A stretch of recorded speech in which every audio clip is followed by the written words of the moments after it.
Hello everybody, good day to you all. Today I am talking about Motherland, Fort Salem, season number 1, episode number 5, Bellweather season. And this episode is directed by MJ Bassett. And here we have a wedding. We have Abigail's cousin, Chevelle. She's going to get married.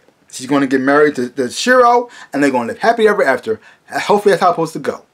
And so you got Abigail, she invites Talia and Rilla along too because they're part of her crew. They're supposed to be a unit. They're supposed to be one. And so she's going to a wedding. She invites them to come along with her. And so she thinks they're going to say yes and they can be happy. But you have Riley over here saying, hey, can I bring my girlfriend? And then Abigail saying, no, you can't bring your girlfriend. This is a family event.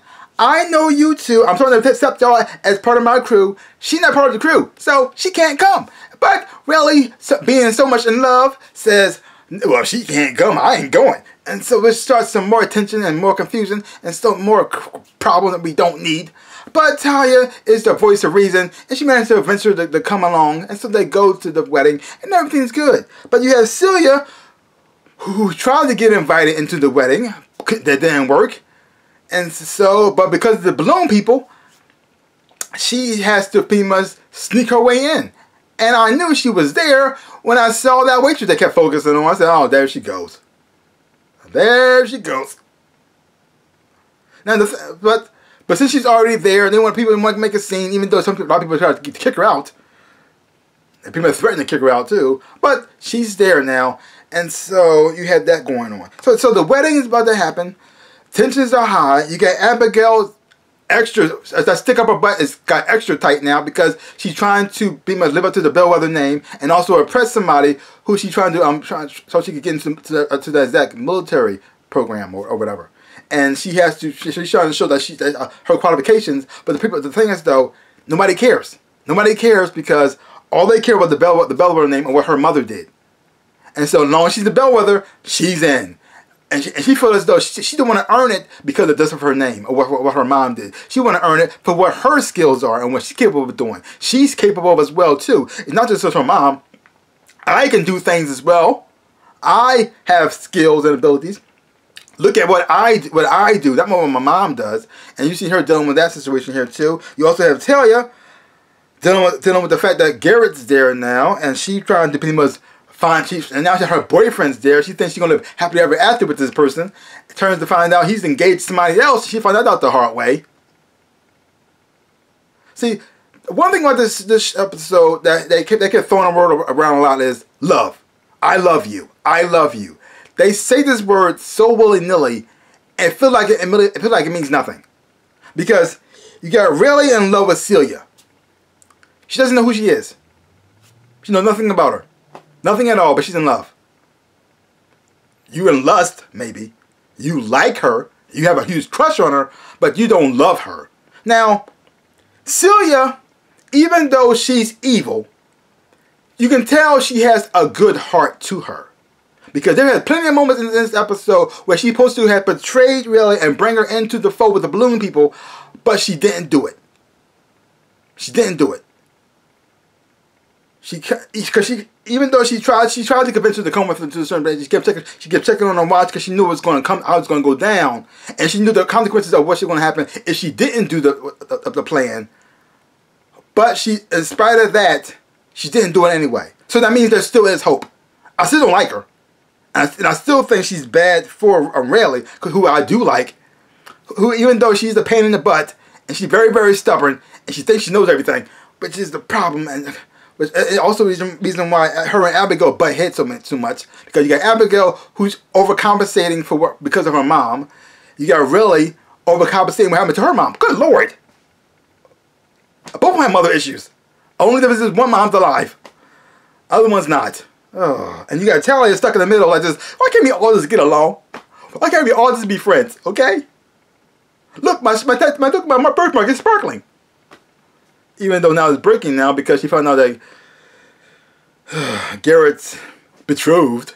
Ugh. But things go crazy in this episode because of Celia's inactions, I guess you can say. The plan, her consequences had to be made. things did not go according. Now the wedding did go off. The thing is though, everything was happy. The wedding went through just fine. Everybody was happy, had a little dance. Everybody was celebrating until, well, things went sideways. The bride, well, she was, spoiler right here, she was killed in a tub. Sucks. And she wasn't even bathing. Which also brings up a cool fight scene between with Abigail and her mom, seeing them both in action. The older soldier and the young recruit going back and fighting these two bad guys together. It was very interesting. I really did enjoy that fight. It was very brutal and very rough and very hard. I just yes, and also very messed up as well too. And then seeing everybody with all these balloons coming in and getting attacked, and then you have Talia finding out about Celia, that she actually part of the balloon people, and she even warned I can't think of her name right now. I could think of it, but it's like Anacostia, I think I say her name. How's her name? Warning her, but at the same time not telling really what she knows. It's very interesting to me. I thought she was going to tell her, because really kept asking, "Where's Celia? Celia's gone," because she's thinking that the balloon people took her. But no, she's with the balloon people. She doesn't know that, but Talia could tell her that. But at the same time, I don't know how how would she react to this? Would it help her? Would it hurt the group by her knowing, or would it hurt her not knowing? I don't know. And see her not telling her what she knows was like messed up. And understandable at the same time too, because you got this. She already about to split the team for a girl she doesn't know. Now what happened is she found out that the girl that she thought she knew was actually evil, and that this whole time she fighting against all these people who actually was on her side, that she treated like crap. So I just like, how was she handled? Was she break? Was this breaker? Yeah. So. Telling her would it help or would it hurt? I don't know. But the thing is, though, she has to know it anyway, because the thing is, though, she's going into this blindly, thinking somebody who she's in love with is actually taken away. But in reality, maybe she was taken away because she was warned to follow the program, and she didn't do that. So she might be getting punished. But at the same time, even though she's getting punished, she's still with them. So yeah, so messed up. But this episode was really, really good. I really enjoyed it a whole lot. It went from very sweet to this horrible, very, very fast, and then it got crazy, and heartbreaking too. Cause I like Tally. She's my favorite, and seeing her heartbroken like that was just messed up. Yeah. So like I said, I really enjoyed this episode. Highly recommend it. Check it out for yourself. Don't take my word for it. And if you haven't already seen it, leave your comments down below. Let me know what you thought about it. And like, if you haven't, check it out for yourself.